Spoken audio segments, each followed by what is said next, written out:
And welcome to Upon Further Review. I'm Josh Aubrey. A busy weekend for our area high school basketball teams, as well as the Georgia Southern Eagles. The Eagles on the road, where they went from the beach to the mountains. Good news for the guys, as they were able to pick up victories over Coastal Carolina and Appalachian State, while the Lady Eagles' long season continues. They're winless in the conference play and have only won 3 games so far on the season. As for our area high school basketball, some games from around Bullock County had the Bullock Academy Gators split with Pinewood, and then they swept Edmund Burke. We'll have some highlights from the Pinewood game for you coming up in a little bit later. As for the Portal Panthers, they were able to split with Bryan County. The girls still winless on the season. The boys picked up a victory coming on the heels of a loss to Woodville Tompkins on Friday. The girls lost to Woodville Tompkins as well. For the Statesboro Blue Devils, they went on the road to Ware County and split, with the boys winning and the girls losing. Southeast Bullock were swept by Savannah High as well. This past weekend, they lost to Savannah High in the makeup game, and then they also lost to Jenkins in a regular schedule game. That was on Friday night. We'll have some highlights from area high school basketball and the Georgia Southern Eagles coming up in just a little bit. We'll also have some interviews coming up with Georgia Southern head football coach Chad Lunsford and defensive coordinator Scott Sloan. But before we get to some highlights, I'd like to remind you, for any legal advice you may have in the Statesboro Bullock County area, we have the man for you to call, Lovett Bennett Jr., attorney at law PC, Lovett's office located in downtown Statesboro. We'll mention about the Georgia Southern Eagles playing on the road at Coastal Carolina and Appalachian State. The Eagle guys now 5-1 in league play, 14-5 overall. Great start for Georgia Southern. Let's get out and take a look at some of the highlights from the Coastal Carolina game. Thursday night action, Georgia Southern on the road at Coastal Carolina. The Chanticleers coming out to an early lead. Jalen Shaw, 2 of his 21 points in the game. Later, the Eagles respond. Ike Smith drops in 3 of his 19 for Georgia Southern. Back comes Coastal. Artur Labinowitz with the layup. Later, it's Demario Beck. The nice pass goes in the paint for the layup. The Eagles coming right back. Tukey Brown, the nice dish to Monte Glenn, who'd finished with 19 points. Tukey with 22 in the game. Later, it's Ike Smith backing down, going in strong for the layup. Coastal tries to fight back, but it wouldn't be enough, though, as Georgia Southern comes back to take this one and win by a final count of 77-66. So again, the Eagles 5-1 in league play, 14-5 overall. Next up, Saturday, doubleheader on the road at Georgia State. As for the women, we mentioned earlier, they are winless in league play and have only won 3 games so far on the season. All right, well, stay with us. Coming up next, we had a chance to talk with Georgia Southern head football coach Chad Lunsford as he has finalized his 2018 football coaching staff.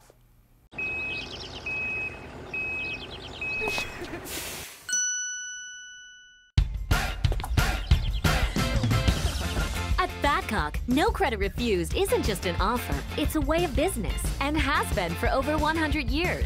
No banks, no ridiculous credit requirements, just local Badcock store owners who treat you right and give you credit when others won't. It's never been easier to express your style and love your home.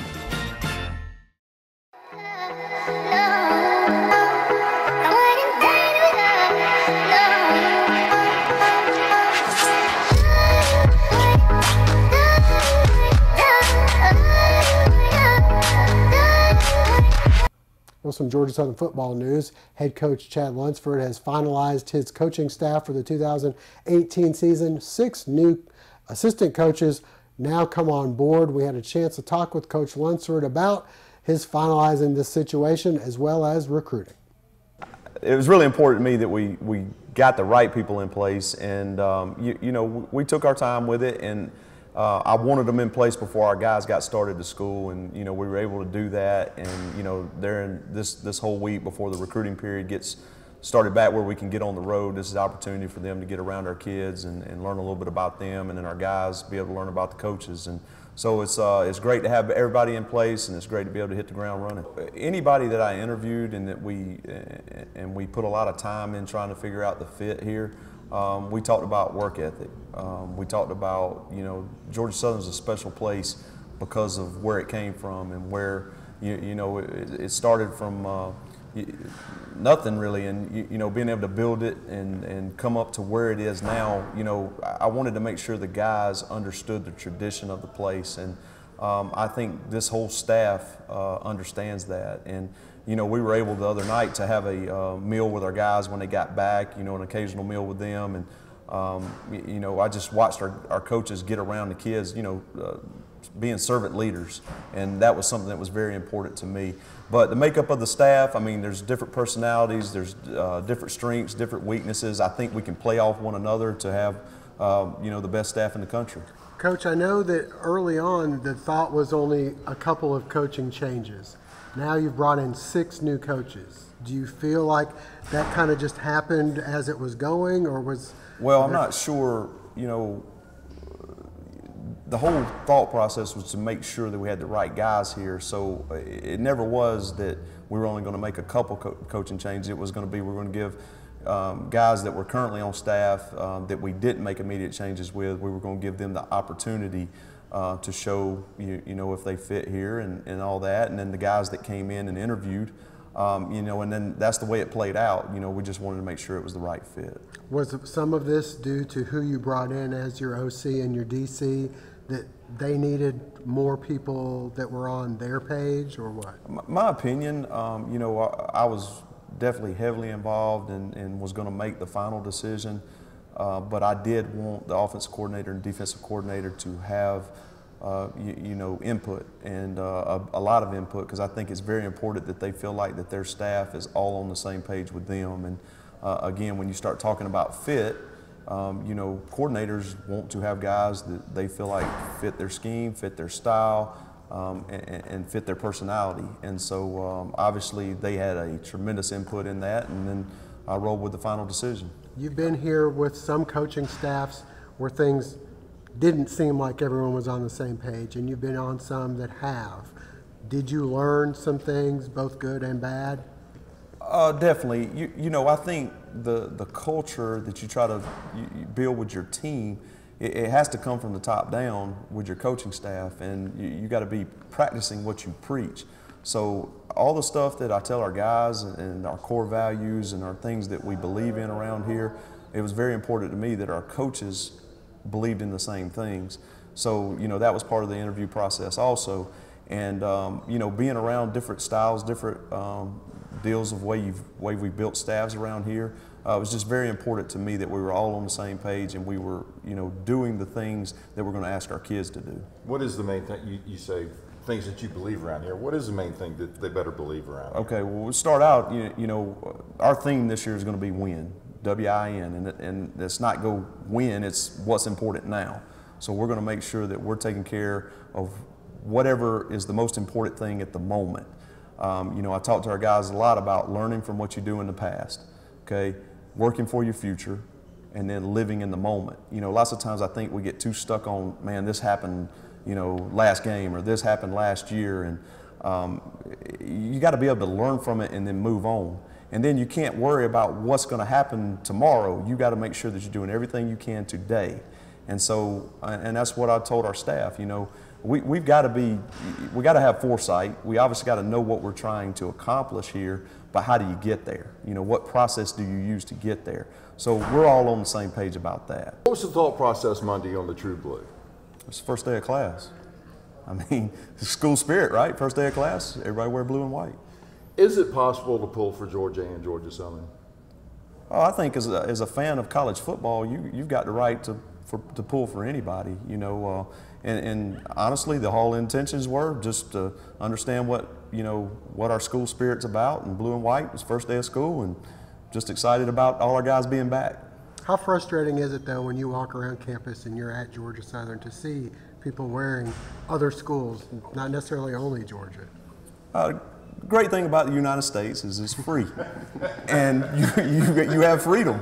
And so, you know, look, Georgia Southern means a lot to me. It means a lot to our players. It means a lot to our coaches. It means a lot to our fans. And I'm not going to back down from that. Our colors are blue and white, and so that's important to me. And I'm going to stand up for Eagle Nation as long as they have me here. And I believe blue and white, and that's the way it goes. So now an important couple weeks coming up with signing day, the traditional February signing day. This staff don't have long again to get on the road and solidify and finish up the signing class here. Yeah, you know, we got 8 guys at the mid-year signing point, and you know, we've got a few more spots there. You know, we've talked about signing close to 23. But you know, again, we're not gonna just take anybody. We're gonna make sure that we go get good players that are the right fit.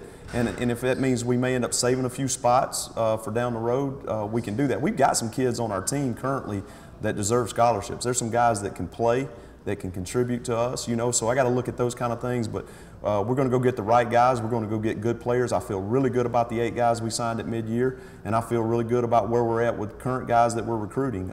So you may see a class as high as 23. You may see it at 18 or 20, just kind of depending on if it fits us or not. But we got a lot of great recruiters on this staff, and we got guys that have great connections with guys already. We have great connections in the state of Georgia. And, you know, so we're going to put everything we got into it to go put a great class together. Coach, you mentioned that the coaches that have some guys already. You've got 6 new coaches. They may have been recruiting some guys who weren't signed in the early signing period. I know it's got to be a tricky situation, a touchy situation, to maybe have some of those guys come to Georgia Southern. How much do you encourage your new coaches, hey, you look at this guy that you guys are supposed to be bringing to App, to wherever.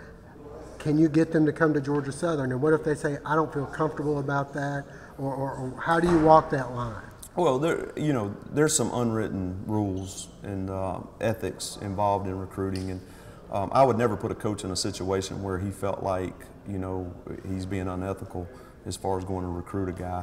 But, you know, if a guy's not committed to a university, and one of our coaches already has a relationship with the kid, there's nothing wrong with going and recruiting that kid, you know. So depending on the situation, I think you got to take it case by case. But I would never ask a coach to do something that he felt like was unethical in those type of situations. And you know, what goes around comes around too. And you know, you want to be very smart about how you handle things. You never want to burn bridges and all that kind of stuff. But we're going to do right. We're going to do right. But yes, if they were already recruiting them and they were not committed to other schools, in my opinion, they're fair game.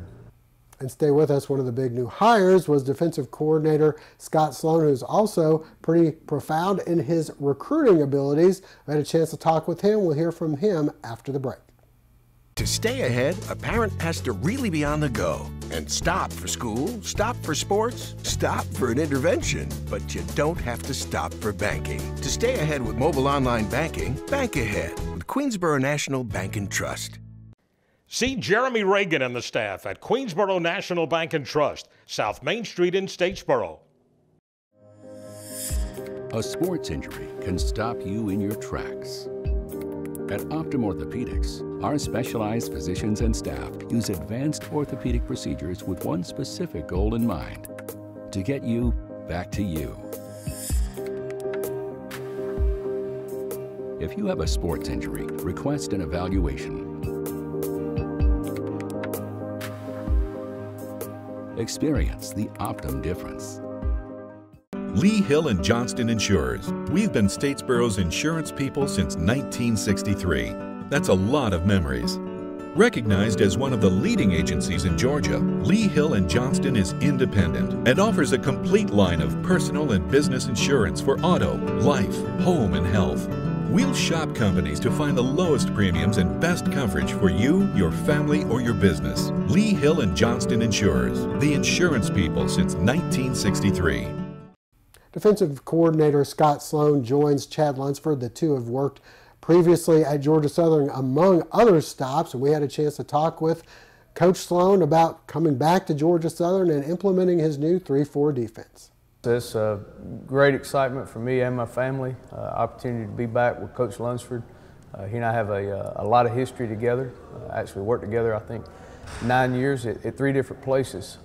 And my older son was actually his ring bearer in his wedding. So a lot of friendship, a lot of trust, a lot of respect, I think, on each part. And the opportunity to be here at a place where, you know, football is important, a lot of tradition, a great fan base is exciting, you know, for me. And then, of course, the opportunity to coordinate is a big thing, a big responsibility, and certainly something that I'm excited about. Staff is now in place. What can you say about the staff and the guys you'll be working around and working alongside? Very excited about the staff as it came together. You know, got history and past experience with them, which is important. I think our cohesiveness, our culture that we build as a staff is going to be one that will bleed into our players. And I think it's where it starts, is up here in our staff room and in our halls, the way we work together as coaches.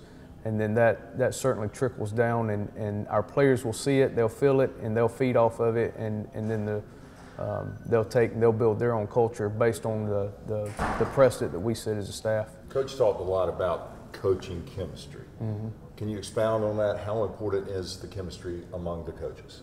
I think it's critical, because that's where it all starts. You know, when we enjoy working together, enjoy our relationships professionally and personally, you know, spending time away from the game as coaching staff, at each other's house, cooking out, things like that. But then also the mutual respect that we all bring to a staff table as we're sitting around putting together a game plan. I think that's where it all starts. And if you don't have that within the staff, then I don't think the players have a chance, because they see right through it. They can feel it, they can sense it, and it definitely creates challenges on down into the locker room. There's a big headline a couple weeks ago announcing that Georgia Southern will go to a 3-4 from a 4-3. I know that, you know, a lot of guys coming back with some talent, and they, you know, have some fundamentals, but definitely some different tactics. How much of it is, you know, what they need to do physically different? How much is going to be in the film room what they need to do differently technique-wise?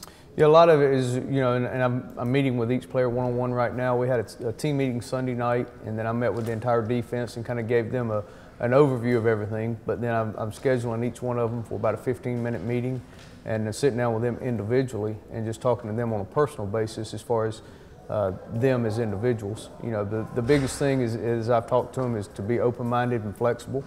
It's going to be a fluid thing, you know. Our job as coaches is to identify their best skill set and find out where it fits exactly in the scheme. And it may be that after 5 practices at one position, you know, you bring a guy in, sit him down in the office and say, hey, let's look at you over at this spot and see if it fits your skill set a little bit better. Then we get a lot of stuff on film that we can evaluate, we can go back and critique, because I reminded all of them in these meetings, we don't play this week and we don't play next week. You know, we've got from now to September to put this thing together, and it's going to be a process, you know, and Coach Lunsford has talked to the team about embracing that process and each day closing the gap. You know, I've told many of them there's a gap between where we are right now and where we want to be, but as long as each day we work to close that gap on and off the field, then we'll get it accomplished. But it's not going to happen overnight. But certainly there's a great skill set of players here. You know, when I watch the film, I mean, there's guys that can run, they can hit, they're explosive.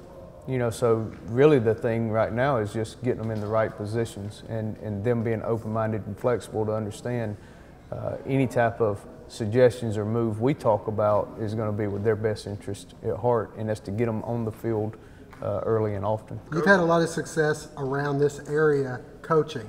You've taken players away from Ware County, bringing them to App State and things like that. Do you feel like that's a big strength of yours?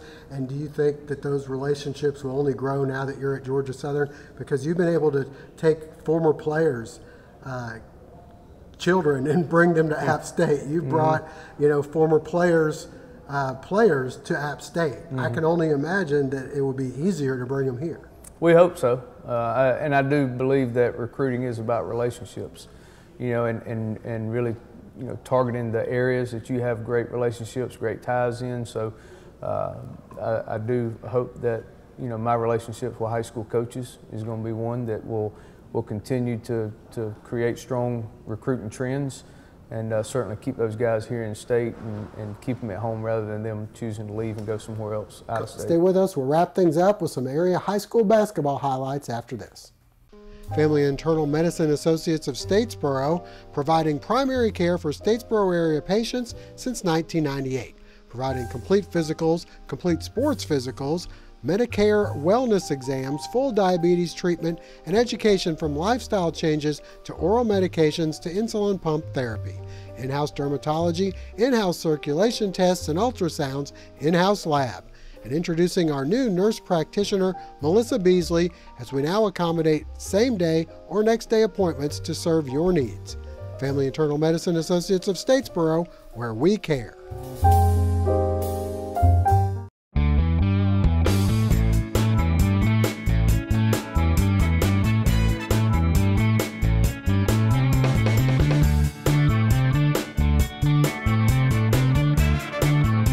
Hey, Ms. Thompson, everything's fine. It's going to be no problem. I'll have you done in a few minutes.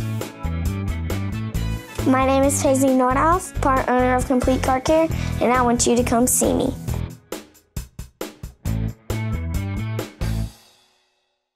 The Medical Center Pharmacy on Grenade Street is proud to be your Health Mart pharmacy in Statesboro. The Medical Center Pharmacy, locally owned and serving this community for 50 years, is open 364 days a year. The pharmacists at Medical Center know there's nothing more important than your family's well-being. That's why they take the time to know their customers, explain their medications, and answer any questions. The Medical Center Pharmacy, your Health Mart pharmacy. Health Mart, caring for you and about you. Area high school basketball, we had a few teams in action at home this weekend. The Bullock Academy Gators home Friday and Saturday. We'll have some highlights of their doubleheader with Pinewood, and we'll also head over to Portal where the Panthers were hosting Bryan County.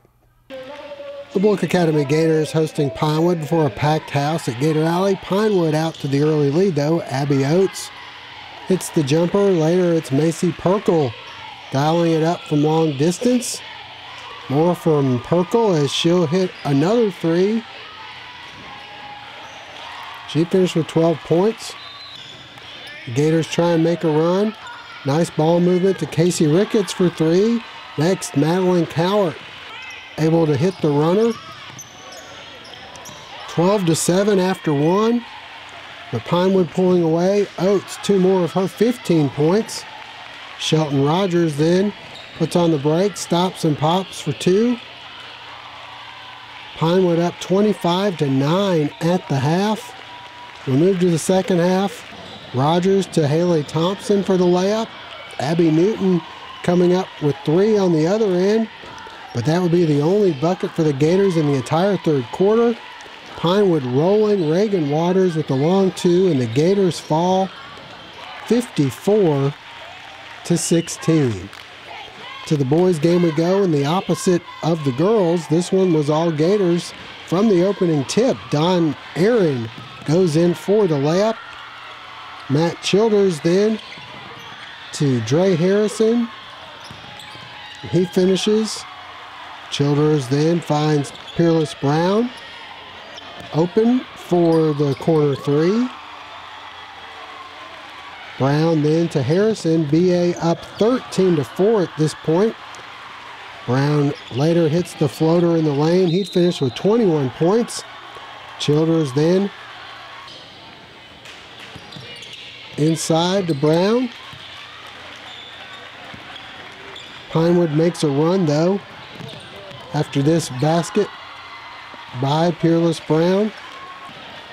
Ethan Duckworth, two of his 18 points. Later, David Friedberg's three will cut the lead to 29-24. Aaron answers with the three-pointer in the corner. He had 13 points. BA up 33-28 at the half. Second half, and it was all Gators. Brown for three.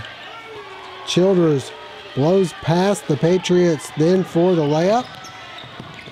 Childers then with the steal.